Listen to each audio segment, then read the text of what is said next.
건축주 중심의, 건축주가 주인이 되는 건축주 중심의 건축 문화가 답이다 라고 저는 생각하기 때문에. 안녕하세요. 시스템 창고의 모든 것 시창모의 한준택입니다. 반갑습니다. 제가 얼마 전에 용인의 건축사회에서 신입 건축사분들이죠. 그분들과 용인 지역의 건축사분들 앞에서 창문에 대한, 시스템 창호에 대한 강의를 하고 왔어요. 거기에서 설계 파트에 창문 영역에서 초반부터 창호 회사와 협업을 해야 된다라는 말씀을 드렸고, 거기에서 굉장히 많은 공감을 받았거든요. 그래서 그 부분에 대해서 제가 오늘 좀 말씀을 드리려고 합니다. 이 영상은 건축주분들이 컨설팅을 통해서 얻으시는 혜택, 그리고 창문에 대해서 조금만 더 이해를 하시면 굉장히 많은 금액을 세이브할 수 있고 창문도 훨씬 더 예쁘게 지을 수 있다라는 것을 제발 아셨으면 좋겠는 마음에 이 영상을 찍는 거고, 이 과정을 통해서 정말 많은 분들이 혜택을 얻으시는데 여전히 이 부분에 대한 이해가 없음으로 인해서 피해를 보시는 분들, 누구의 잘못도 아니지만 건축주분들이 고스란히 그 피해를 얻고 있는 것을 저는 알고 있기 때문에 그 부분에 대한 해결책을 좀 말씀드리려고 합니다.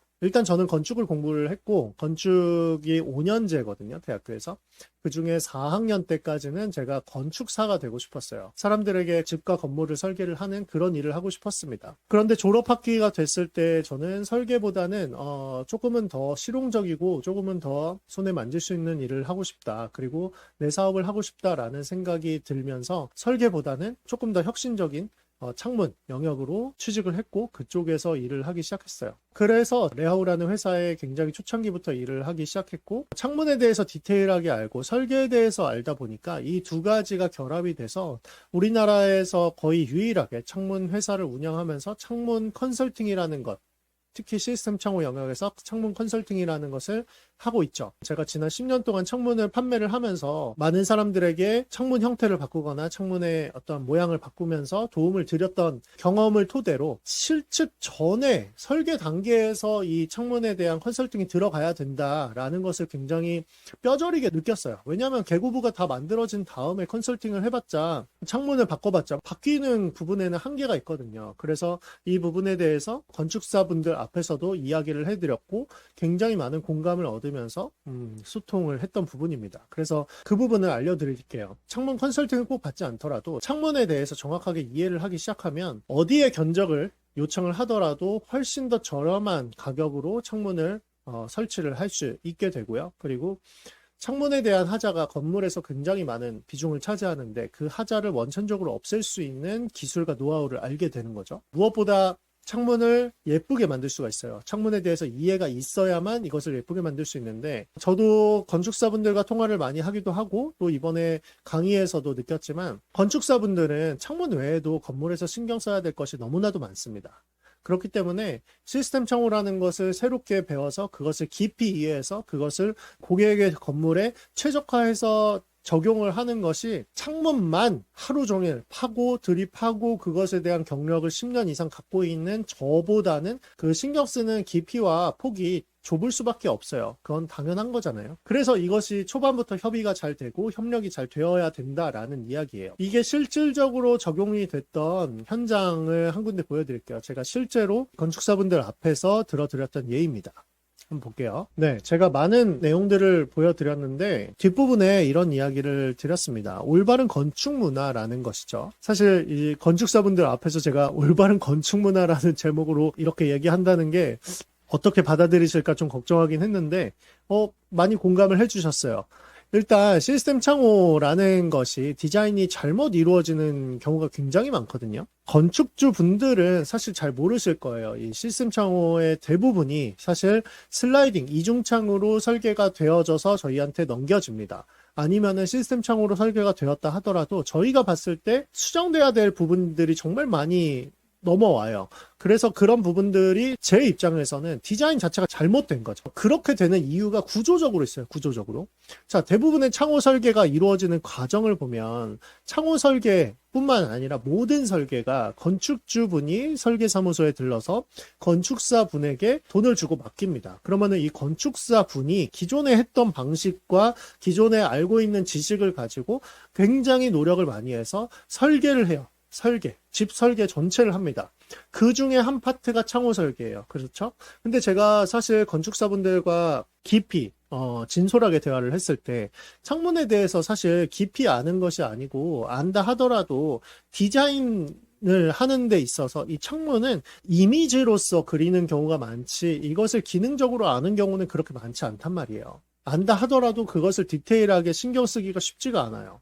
왜냐하면 집 전체 디자인을 해야 돼요. 건축사분들은. 그러니까 창호 설계만 하시는 분들은 아니죠. 그런데 여기에서 설계를 다 한 다음에 창호 회사하고 창문의 실제 가격을 알기 위해서 견적을 받기 시작해요. 그러니까 마치 창문 부품을 사듯이 견적을 받기 시작합니다. 근데 이게 창문이라는 게 그냥 단순히 규격화되어 있는 창문이면은 그렇게 해도 되는데 규격화되어 있지가 않아요. 변기 고르는 것처럼 세면대 고르는 것처럼 그런 게 아니란 말이에요.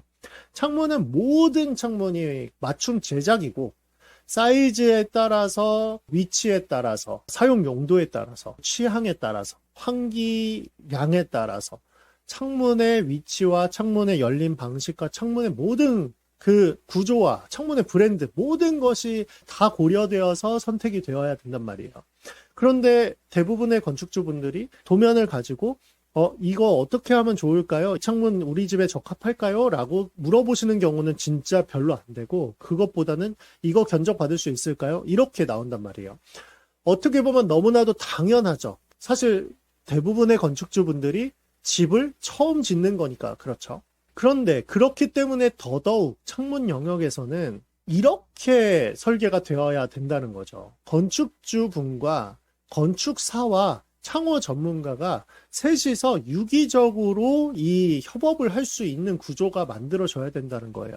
물론 한국에서 쉽지가 않습니다. 건축주와 미팅을 할 때마다 창호 회사하고 협업을 하기가 어렵잖아요. 그러면은 어떻게 하면 현실적이냐?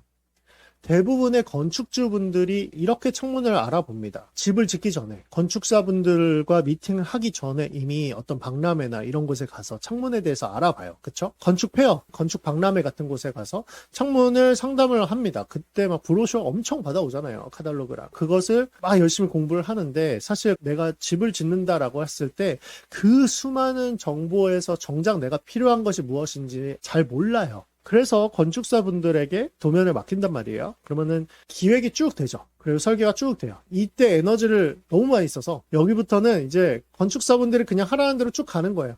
건축사, 시공사. 그래서 쭉 가다 보면 시공사가 언젠가 이야기를 합니다. 이제 창문 알아보셔야 돼요. 그러니까 개구부 다 뚫려 있고 그 다음에 이제 창문 알아보셔야 돼요 라고 얘기를 하면 그때서야 이제 창문 견적 알아보고 이렇게 되는 경우가 되게 많아요. 실제로 너무너무 많습니다. 그러면 아까 제가 말씀드린 딱 그 상황이죠. 개구부가 다 만들어진 다음에 저희는 실측하러 가는 거예요.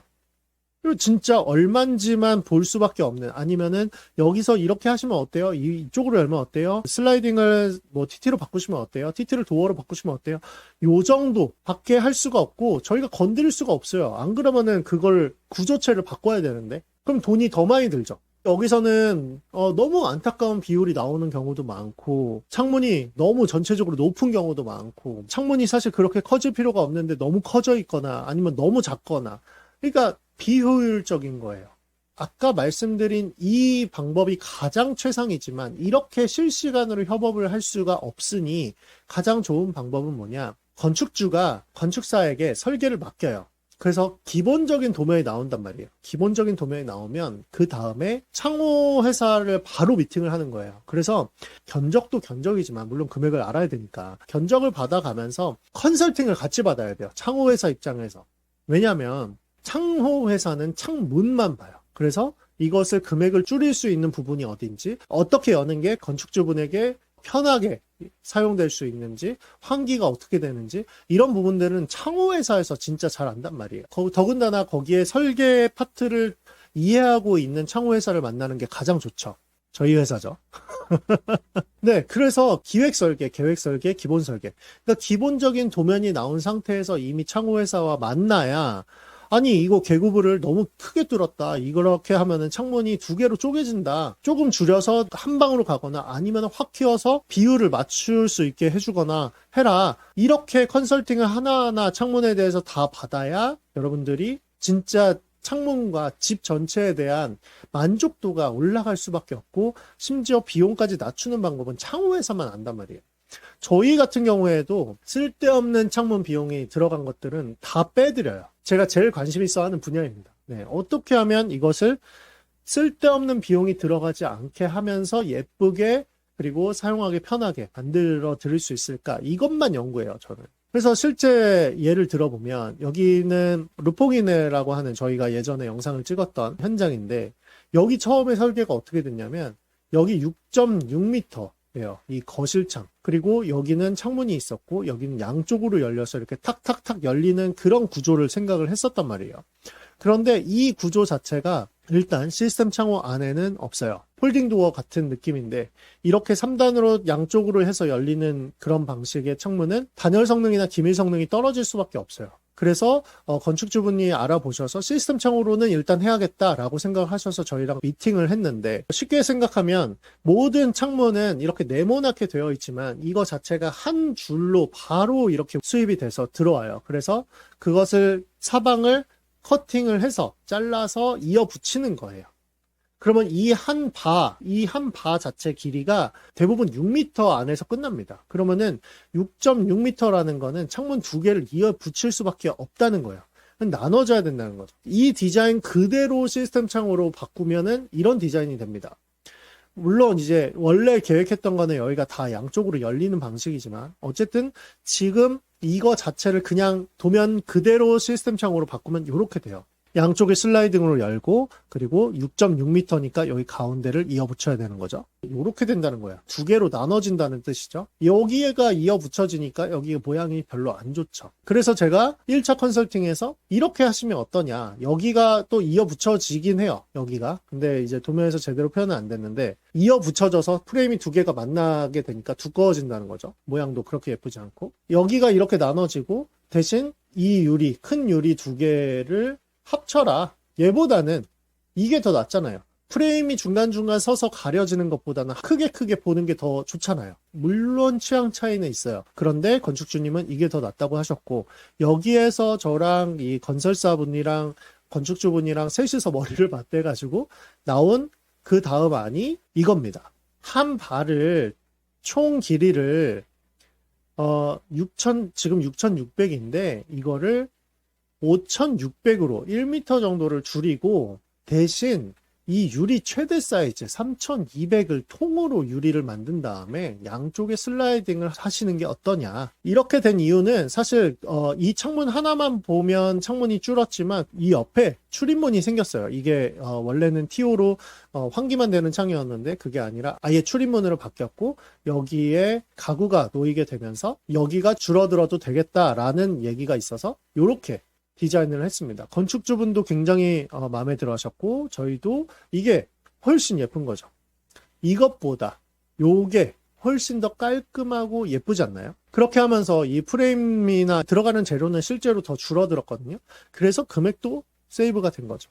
이런 과정이 바로 컨설팅에서 이루어지는 거예요. 그런데 이게 꼭 저랑 컨설팅을 해야만 이것을 알 수 있는 건 아니고 물론 빠르게 알 수 있지만 시스템 창호에 대해서 어느 정도 건축주분이 이해를 하시고 적용을 하실 수 있어야 이런 디자인들을 통해서 내가 우리 집에 딱 맞는 창문을 설계를 할 수가 있는 거죠. 건축사가 설계를 잘한다 하더라도 건축사는 그 집에 사는 사람은 아닙니다. 그 집에 사는 사람이 만족하는 창문은 그 집에 있는 사람이 직접 설계를 할 수가 있어야 돼요. 그래서 그 부분을 도와드리는 것이 이제 저희의 전자책이나 이 유튜브나 컨설팅이 되는 거죠. 그래서 이 부분에 대해서 건축사분들도 많이 공감을 해주셨고 저희에게 딱 한 분이 반발하셔서 이야기를 하신 게 뭐냐면 창문에 의해서 내 디자인이 바뀌는 것을 원하지 않는다. 그래서 창문에 대해서 본인이 공부를 해서 디자인을 하고 싶지 내가 창문 회사한테 내 디자인을 맡겨서 수정받는 것을 원치 않는다라고 이야기하신 분이 딱 한 분 계세요. 네, 충분히 이해가 됩니다. 건축사분 입장에서 충분히 이해가 되고 그런데 창문 입장이 아니라 건축주 입장에서는 건축사분에게 내 집을 맡기는 것은 물론 중요하지만 내 집에 맞는 창문으로 내 집에 맞는 디자인으로 바꾸는 거. 그러니까 결국에는 건축사 중심의 건축 문화가 아니라 창호회사 위주의 건축 문화가 아니라 건축주 중심의 건축주가 주인이 되는 건축주 중심의 건축 문화가 답이다 라고 저는 생각하기 때문에 이것을 계속해서 강조드리고 있습니다. 그렇게 해서 실제로 협업을 하고 있는 건축사분들과 시공사분들이 저희하고 많이 협업을 하고 있고요. 그런 분들은 반드시 건축주분에게 컨펌을 받으시더라고요. 그 부분이 저는 굉장히 올바른 방향이라고 생각을 합니다. 그래서 이 영상을 보시는 많은 건축주분들이 내 자신이 주인이 되어서 누군가에게 끌려가는 것이 아니라 내 자신이 주인이 되어서 내 자신이 지식을 알고 내 자신이 컨설팅의 주체가 되어서 정말 원하는 집을 지어 가셨으면 하는 바람입니다. 만약에 저희에게 컨설팅을 요청하신다라고 하신다면 저희 채널이나 이 아래 더보기 누르셔서 거기 링크를 타고 들어가시면 신청하실 수 있고 아니면 저에게 직접 전화를 하셔도 좋습니다. 네, 저는 또 다음 영상에서 재밌는 에피소드 가지고 찾아오도록 하겠습니다. 지금까지 시창모의 hun준택이었습니다.